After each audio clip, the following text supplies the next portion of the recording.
Bismillahirrahmanirrahim. Assalamualaikum warahmatullahi wabarakatuh. Selamat pagi anak-anak. Gimana kabarnya hari ini? Semoga kalian dalam keadaan sehat walafiat serta keluarga. Amin ya rabbal alamin. Sebelumnya, Ibu akan menyampaikan materi, tapi kita berdoa dulu ya bersama-sama. Berdoa mulai. A'udzu billahi minasyaitonir rajim. Bismillahirrahmanirrahim. Raditu billahi robba wa bil islami dina wa bi muhammadin nabiyya wa rasulah. Rabbi zidni ilma warzuqni fahma. Amin ya rabbal alamin. Semoga dengan berdoa barusan memperlancar kita dan memudahkan kita dalam memahami ilmu dan menuntut ilmu ini ya. Amin ya rabbal alamin. Anak-anak, sekarang kita masuk ke pembelajaran 12, yaitu kisah teladan Nabi Ibrahim alaihissalam dan Nabi Ismail alaihissalam, dengan subtema kisah teladan Nabi Ibrahim alaihissalam. Kisah teladan Nabi Ibrahim alaihissalam. Nabi Ibrahim alaihissalam lahir di Babylon, kalau sekarang yaitu negara Irak. Ayahnya bernama Azar bin Nahur. Kala itu Babylon dipimpin oleh raja yang sangat zalim, yaitu Raja Namrud bin Kan'an bin Kus. Babylon adalah negara yang kaya, rakyatnya hidup makmur, tetapi mereka tidak mengenal Allah Subhanahu wa ta'ala. Penduduk Babylon itu justru menyembah patung. Lucunya, patung itu dibuat sendiri. Ya, dibuat sendiri terus disembah sendiri. Seperti itu.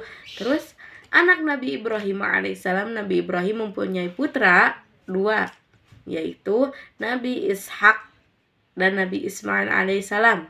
Nah, antara Nabi Ismail dan Nabi Ishak itu berbeda ibu, tapi satu bapak, satu ayah. Tetapi tetap Nabi Ibrahim. Ibunda Nabi Ismail bernama Hajar dan ibunda Ishak namanya Saroh. Menurut riwayat, keturunan Nabi Ishak alaihissalam menurunkan kepada Nabi Musa alaihissalam, dan dari keturunan Nabi Ismail alaihissalam menurunkan kepada Nabi Muhammad SAW. Oleh karena itu, Nabi Ibrahim dikenal sebagai bapa para nabi. Seperti itu ya.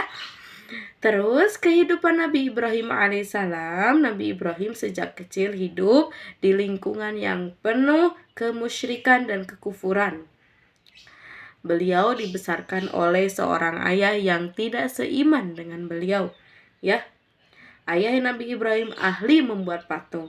Patung-patung ini dijual kepada penduduk Babylon. Patung-patung itulah yang kemudian dijadikan sesembahan. Ayah Nabi Ibrahim menyuruh Nabi Ibrahim untuk menjual patung-patung itu. Namun berkat bimbingan Allah Subhanahu wa ta'ala, Nabi Ibrahim dengan halus menolak perintahnya. Menurut Nabi Ibrahim, kebiasaan penduduk Babylon itu, termasuk ayahnya sendiri, itu keliru. Satu-satunya cara menyadarkan penduduk Babylon itu kembali ke jalan Allah, jalan yang benar, adalah menyadarkan atas kelemahan patung sebagai sesembahannya. Hanya Allah lah yang Maha Esa dan Maha Kuasa yang berhak disembah. Dialah pencipta alam semesta serta isinya. Patung-patung itu tidak dapat membela dirinya sendiri, apalagi membela kawannya. Nah, Nabi Ibrahim mencari Tuhan yang sebenarnya. Masyarakat Babylon sudah lama sebagai penyembah bintang-bintang, patung-patung. Nabi Ibrahim terus berusaha mencari kebenaran agama yang dianut oleh keluarganya. Ketika malam gelap, Nabi Ibrahim menyaksikan sebuah bintang. dia sempat berpikir bahwa bintang itu Tuhannya. Nah, tetapi tatkala bintang itu tenggelam, dia berkata, "Saya tidak suka kepada yang tenggelam." Terus kemudian tatkala ia melihat bulan terbit, dia berkata, "Inilah Tuhanku." Setelah bulan itu terbenam, dia berkata, "Sesungguhnya jika Tuhanku tidak memberi petunjuk kepadaku, pasti aku termasuk orang yang sesat." Seperti itu. Itu kata beliau, Nabi Ibrahim AS. Kemudian tatkala ia melihat matahari, dia berkata, "Inilah Tuhanku. Inilah yang lebih besar daripada bintang dan bulan." Tatkala matahari itu terbenam, ia berkata, "Hai kaumku, sesungguhnya aku berlepas diri dari apa yang kamu persekutukan, bintang, bulan, dan matahari. Sesungguhnya aku menghadapkan diriku kepada Robku yang menciptakan langit dan bumi, dengan cenderung kepada agama yang benar, dan aku bukanlah termasuk orang yang mempersekutukan Tuhan." Seperti itu. Inilah yang dianugerahkan Allah Subhanahu wa taala kepada Nabi Ibrahim alaihissalam dalam menolak agama yang dipercayai kaum yang serta menerima Tuhan yang sebenarnya. Seperti itu. Nah, menyaksikan keesaan Allah Subhanahu wa taala, Nabi Ibrahim berdoa terdapat dalam surat Al-Baqarah ayat 260. Dijelaskan bahwa Nabi Ibrahim alaihissalam berdoa kepada Allah, memohon supaya diperkenankan melihat kekuasaannya, yaitu kembali kepada Allah. Seperti itu ya. Nabi Ibrahim berdoa, "Ya Allah, perlihatkanlah kepadaku sebagaimana Engkau menghidupkan makhluk yang sudah mati." Doa Nabi Ibrahim alaihissalam dalam surat Al-Baqarah ayat 240. Seperti itu. Demikian suatu hari Nabi Ibrahim berdoa, keinginan itu dikabulkan oleh Allah Subhanahu wa taala. Allah Subhanahu wa taala menyuruh Nabi Ibrahim alaihissalam menangkap 4 ekor burung. Setiap burung diberi tanda. Selanjutnya burung itu dicincang ya, dibagi berapa, dicincang. Nah, bagian-bagiannya dicampur satu sama lain. Potongan tubuh keempat burung itu dibawa, lalu diletakkan di puncak 4 buah bukit. Ya, dipisah. Udah daging itu dicincang, dicampur jadi satu, dipisah menjadi 4 bukit, ya. Keempat bukit itu terletak sejauh satu sama lain, berjauhan satu sama lain, tidak berdekatan, ya. Nah, kemudian Allah Subhanahu wa taala memerintahkan kepada Nabi Ibrahim alaihissalam memanggil burung-burung itu. Dengan izin Allah Subhanahu wa taala, burung-burung itu hidup kembali. Semuanya utuh seperti sedia kala, seperti burung lagi terbang lagi, seperti itu. Allah Subhanahu wa taala Maha Kuasa atas segala sesuatu. Tidak ada yang sanggup menghalangi kehendaknya. Hanya dengan kata kun, jadilah, maka burung itu menyatu lagi. Kan Allah mengatakan kun, jadilah, kun fayakun, jadilah, seperti itu. Hal yang dikehendakinya Allah pasti terbukti. Allah berkuasa menghidupkan yang mati, sangatlah mudah baginya, bagi Allah ya. Nabi Ibrahim alaihissalam telah melihatnya sendiri, hatinya semakin mantap, keyakinan makin kuat, keimanannya makin hebat. Aku yakin bahwa Tuhanku yang menciptakan langit dan bumi dan alam semesta. Itu karena kejadian burung itu, Nabi Ibrahim semakin yakin. Berdakwah kepada ayahnya, Nabi Ibrahim berniat sebelum ke Babylon, ke kaum Babylon, pasti ke ayahnya dulu sebagai keluarganya. Nah, Azar tidak hanya membuat patung, tetapi ia juga menyembah patungnya. Sebelum berdakwah kepada penduduk Babylon, Nabi Ibrahim harus berdakwah kepada ayahnya dulu, menyadarkan. Berdakwah kepada ayahnya tidaklah mudah, karena ayahnya tetaplah bersikukuh dengan keyakinannya. Usaha Nabi Ibrahim alaihissalam sudah maksimal. Allah subhanahu wa ta'ala yang menentukan sebagai anak Nabi Ibrahim alaihissalam sangatlah ingin menyelamatkan ayahnya. Sikap ayahnya yang menolak ajaran Allah tidak membuat Nabi Ibrahim larut dalam kesedihan. Sikap tetap teguh dan menyebarkan pesan-pesan Allah subhanahu wa ta'ala. Raja Namrud memerintahkan dengan kejam. Semua orang harus taat, tidak boleh melawannya. Jika ada yang berani melawannya, nyawa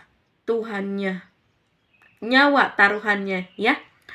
Rakyat hidup sebagaikan budak. Keadaan itu tidak membuat Namrud puas. Ia merasa dirinya lah layak disembah. Ia tidak dipertaruhkan. Ia berpikir, ia dipertuhankan. Ia berpikir, rakyat pasti mau menyembahku. Patung saja yang tidak bernyawa saja disembah, apalagi raja yang sangat berkuasa. Seperti itu pikirannya Raja Namrud. Tuh. Terus menunjukkan kelemahan patung. Nabi Ibrahim alaihissalam berdakwah tak pernah lelah. Tetapi penduduk Babylon menolak keras. Mereka tetap yakin kepada keyakinannya, menyembah patung-patung yang mereka buat sendiri. Namun Nabi Ibrahim alaihissalam tidak kehilangan akal. Ada rencana lain. Barangkali penduduk Babylon memerlukan bukti. Orang-orang Babylon mempunyai suatu tradisi, yaitu setiap tahun mereka pergi meninggalkan negerinya.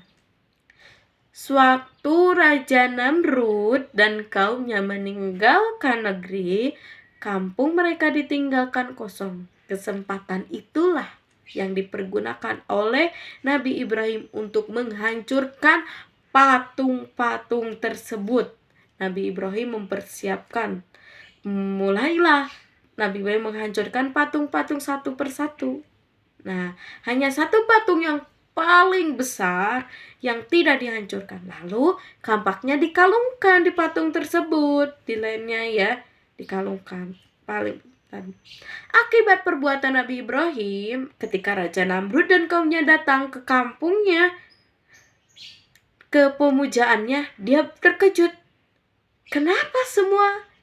Kenapa mereka semua berkata, kenapa patung-patung sembahan kita hancur?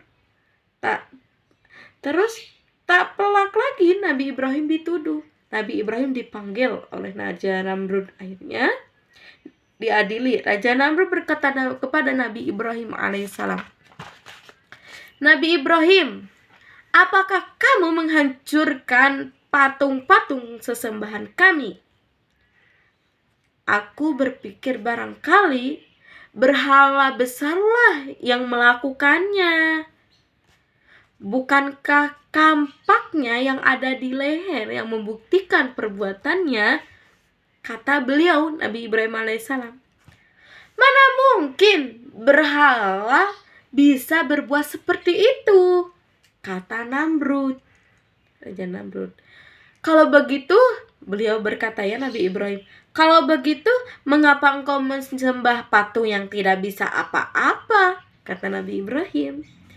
Mendengar pernyataan seperti itu, pernyataan Nabi Ibrahim, itu orang-orang yang berkumpul di sana menyaksikan, banyak yang sadar. Oh iya ya, kenapa ya? Tuh.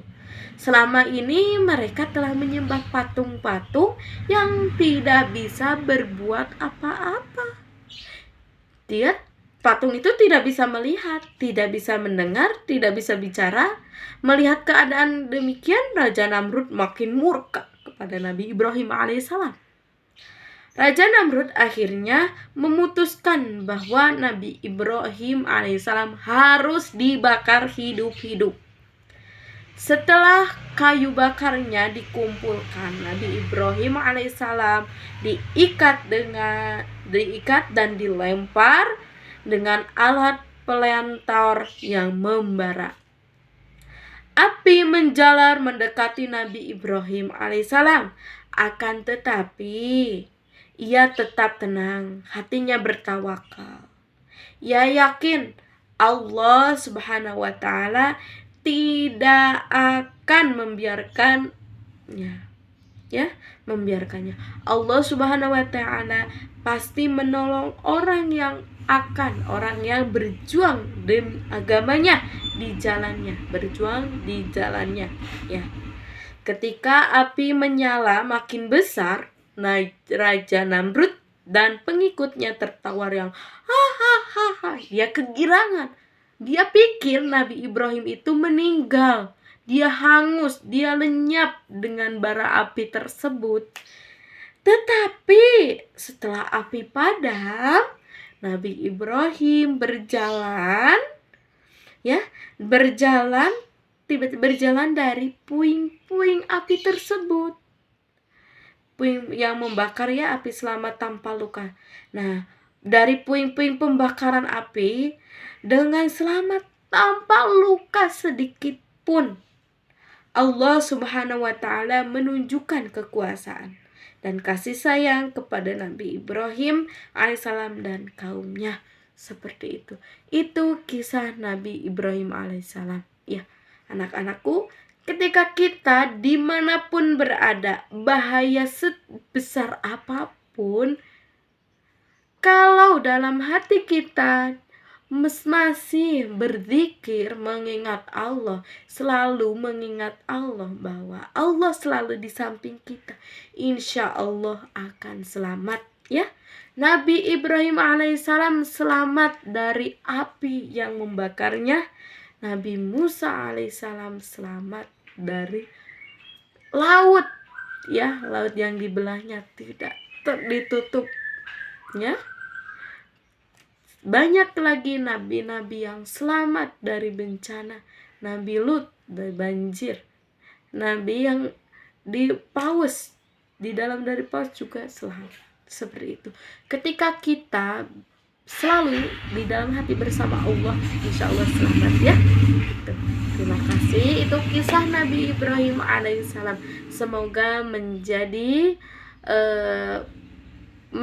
contoh atau menjadikan jalan untuk kita lebih beriman lagi, lebih rajin lagi sholatnya, ya, lebih rajin lagi ngajinya, dan lebih rajin lagi mengerjakan tugas ataupun mengerjakan perintah orang tua. Seperti itu, ya.